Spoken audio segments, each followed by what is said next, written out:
Tyler, of course, running us through the views of two allies of the United States around this potential memorandum of understanding or the existing memorandum of understanding that we just only know potentially what is in it. But we have to consider another ally as well, Israel, where President Trump has had some pointed words for Israel and the conduct of the Netanyahu government specifically. And as we mentioned earlier, even going so far as to say today that Israel wouldn't exist without him, that there would be no Israel, in his words, without me. So for reaction to all of this, we turn now to the former Israeli ambassador to the United States, Ambassador Michael Oren.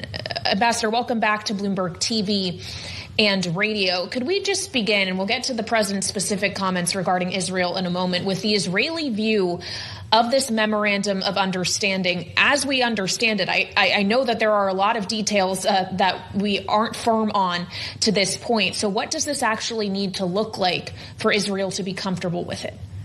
Well, it's good to be back with you, too, as well. Well, there were 5 goals set out by the United States and Israel jointly at the beginning of this war. They were to prevent Iran from getting the nuclear weapon, ending its nuclear program, removing the stockpile of highly enriched uranium. That's up about close to 2,000 pounds of highly enriched uranium that could be made into about a dozen bombs, probably more.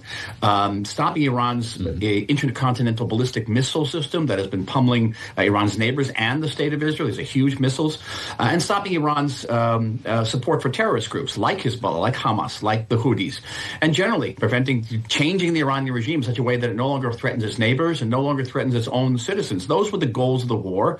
Another one was added during the course of the war, and that was reopening the Strait of Hormuz. And the question is to what degree, if any, this memorandum of understanding addresses any of these issues which are absolutely vital for the state of Israel. The president has criticized Israel's actions to defend itself against Hezbollah. What we have to recall is the entire northern part of this country where I'm sitting, the Galilee, which is known to a great number of Americans from their religious services, is completely uninhabited today because they are being shelled daily by Hezbollah rockets and drones. And Israel has to take whatever measures are necessary to defend those citizens who send that part of the country, even at the cost of standing up to the president of the United States. So let's talk about what Americans are hearing from their president, Ambassador, and I'm sure that you heard yourself. He said, I've had a great relationship with Bibi, but now Bibi has to be more responsible with respect to Lebanon. More specifically, he said you don't have to knock down an apartment house every time you're looking for somebody because there are a lot of people in those apartment houses, and they're not all Hezbollah. I'm not happy with the way Israel has handled themselves with Lebanon and with Hezbollah. Is there some truth to what he's saying, Ambassador, or does this display a fundamental misunderstanding of the threats facing Israel? It's a long-standing, I would say, difference we've had with the United States. We're dealing with enemies that on purpose hide among the civilian population. They use them as shields. And they're going to keep on shooting at us. And if civilians are hurt or tragically killed, and that is a tragedy, certainly, it is not the responsibility of the state of Israel. I think the president would be well advised to address his comments to Hezbollah and tell Hezbollah to stop shooting at the northern part of this country and rendering it uninhabitable and stop hiding behind its civilian populations. And there'll be no further apartment buildings that'll be collapsed. Well, as you talk about a misunderstanding here between the United States and Israel, or at least in the way in which the U.S. is understanding this particular circumstance in Lebanon, does it actually not go deeper than that, Ambassador? Do you see the ambitions and incentives here for the U.S. and Israel at this point actually diverging when it comes to Iran? Is Israel going to have to go its own way at some point? Well, I think it's natural that the interests at some point would diverge. The United States is a very big country. It's situated far from the Middle East. It's not threatened immediately with rocket and missile fire or terrorism from Iran, not immediately. And Israel's a small country. We're in Iran's backyard, and we are threatened not just strategically, we're threatened existentially. If we don't defend the North, we've basically lost this country. So a very different set of interests at the end of the day. And yes, those interests might diverge, but Israel will simply say, and I think with due respect to the president, that this agreement is between the United States and Iran, not with Israel. We were not consulted about the agreement. We're not to the agreement, and we're certainly not signed on this agreement. It does not obligate us in any way. We will continue to take whatever measures are necessary to defend our land and our people, whether it be in Lebanon or elsewhere, in addressing any continued threat from the Iranian nuclear and ballistic program. Mm-hmm. What's the feeling when you talk to people on the ground in Tel Aviv or Jerusalem today, Ambassador? Is it one of optimism or one of nervousness about what this deal might lead to? Very somber mood indeed. There was a shimmering moment some months ago that we thought maybe we were looking at a completely different future for this country and for the entire region. A region that would be free of the Iranian threat, in which Israel and Lebanon could make peace, Israel and Syria could make peace, Israel and Saudi Arabia, maybe even Israel and a post-Ayatollah Iran could make peace, and that there would be a restored American Pax Americana that would extend from the Mediterranean to the banks of the Ganges. That was our hope, and now that hope has very largely dissipated. We do not know what's in this memorandum of understanding, but from what we can tell so far, there seems to be there's no relation to the ballistic missiles, to the support for terror, to Iran's commitment to destroy this country and kill the 10 million people in it. It's a genocidal policy.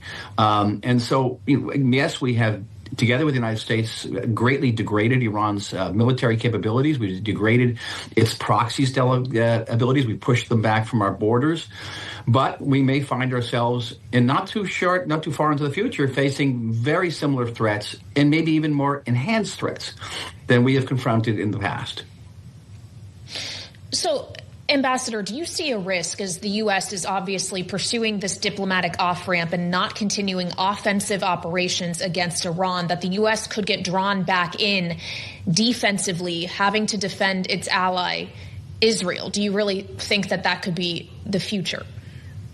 It could be, and it has been in the past, too. During the Biden administration, Iran fired twice at Israel hundreds of missiles and drones. And the Biden administration, together, even with our Arab allies, joined in defending and helping to defend Israel's skies.